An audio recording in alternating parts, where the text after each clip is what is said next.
लू का रचित सुसमाचार अध्याय 15। सब चुंगी लेने वाले और पापी उसके पास आया करते थे ताकि उसकी सुने, पर फरीसी और शास्त्री कुड़कुड़ाकर कहने लगे, ये तो पापियों से मिलता है और उनके साथ खाता भी है। तब उसने उनसे ये दृष्टांत कहा, तुम में से कौन है जिसकी 100 भेड़ें हों और उनमें से एक खो जाए तो 99 को जंगल में छोड़कर उस खोई हुई को जब तक मिल ना जाए खोजता ना रहे, और जब मिल जाती है तब वह बड़े आनंद से उसे कंधे पर उठा लेता है और घर में आकर मित्रों और पड़ोसियों को इकट्ठा करके कहता है, मेरे साथ आनंद करो क्योंकि मेरी खोई हुई भेड़ मिल गई है। मैं तुमसे कहता हूँ कि इसी रीति से एक मन फिराने वाले पापी के विषय में भी स्वर्ग में इतना ही आनंद होगा जितना 99 ऐसे धर्मियों के विषय नहीं होता जिन्हें मन फिराने की आवश्यकता नहीं।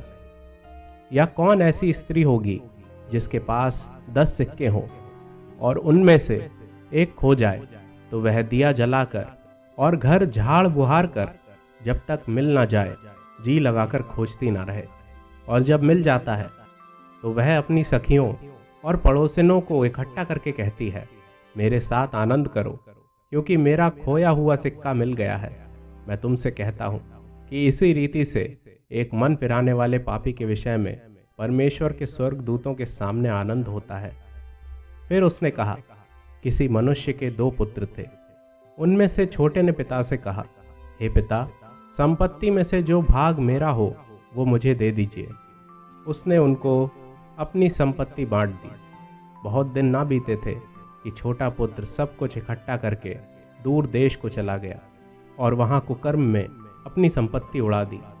जब वह सब कुछ खर्च कर चुका तो उस देश में बड़ा अकाल पड़ा और वह कंगाल हो गया। इसलिए वह उस देश के निवासियों में से एक के यहाँ जा पड़ा। उसने उसे अपने खेतों में सूअर चराने के लिए भेजा और वह चाहता था कि उन फलियों से जिन्हें सूअर खाते थे अपना पेट भरे, और उसे कोई कुछ नहीं देता था। जब वह अपने आपे में आया तब कहने लगा, मेरे पिता के कितने ही मजदूरों को भोजन से अधिक रोटी मिलती है और मैं यहाँ भूखा मर रहा हूँ। मैं अब उठकर अपने पिता के पास जाऊँगा और उससे कहूँगा कि पिताजी, मैंने स्वर्ग के विरोध में और तेरी दृष्टि में पाप किया है। अब इस योग्य नहीं रहा कि तेरा पुत्र कहलाऊं। मुझे अपने एक मजदूर के समान रख ले। तब वह उठकर अपने पिता के पास चला। वह अभी दूर ही था कि उसके पिता ने उसे देखकर तरस खाया और दौड़कर उसे गले लगाया और बहुत चूमा। पुत्र ने उससे कहा, पिताजी, मैंने स्वर्ग के विरोध में और तेरी दृष्टि में पाप किया है और अब इस योग्य नहीं रहा कि तेरा पुत्र कहलाऊं। परंतु पिता ने अपने दासों से कहा, झट अच्छे से अच्छा वस्त्र निकाल कर उसे पहनाओ और उसके हाथ में अंगूठी और पाँव में जूतियां पहनाओ, और पला हुआ पशु लाकर मारो ताकि हम खाएं और आनंद मनाएं, क्योंकि मेरा ये पुत्र मर गया था फिर जी गया है, खो गया था अब मिल गया है। और वे आनंद करने लगे। परंतु उसका जेठा पुत्र खेत में था। जब वह आते हुए घर के निकट पहुंचा तो उसने गाने बजाने और नाचने का शब्द सुना। अतः उसने एक दास को बुलाकर पूछा, ये क्या हो रहा है? उसने उससे कहा, तेरा भाई आया है और तेरे पिता ने पला हुआ पशु कटवाया है इसलिए कि उसे भला चंगा पाया है। ये सुनकर वह क्रोध से भर गया और भीतर जाना ना चाहा, परंतु उसका पिता बाहर आकर उसे मनाने लगा।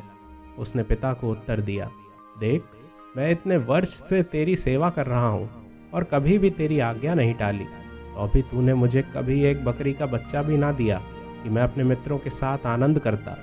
परंतु जब तेरा ये पुत्र, जिसने तेरी संपत्ति वेश्याओं में उड़ा दी है, आया तो उसके लिए तूने पला हुआ पशु कटवाया। उसने उससे कहा, पुत्र, तू सर्वदा मेरे साथ है और जो कुछ मेरा है वो सब तेरा ही है, परंतु अब आनंद करना और मगन होना चाहिए, क्योंकि ये तेरा भाई मर गया था फिर जी गया है, खो गया था अब मिल गया है।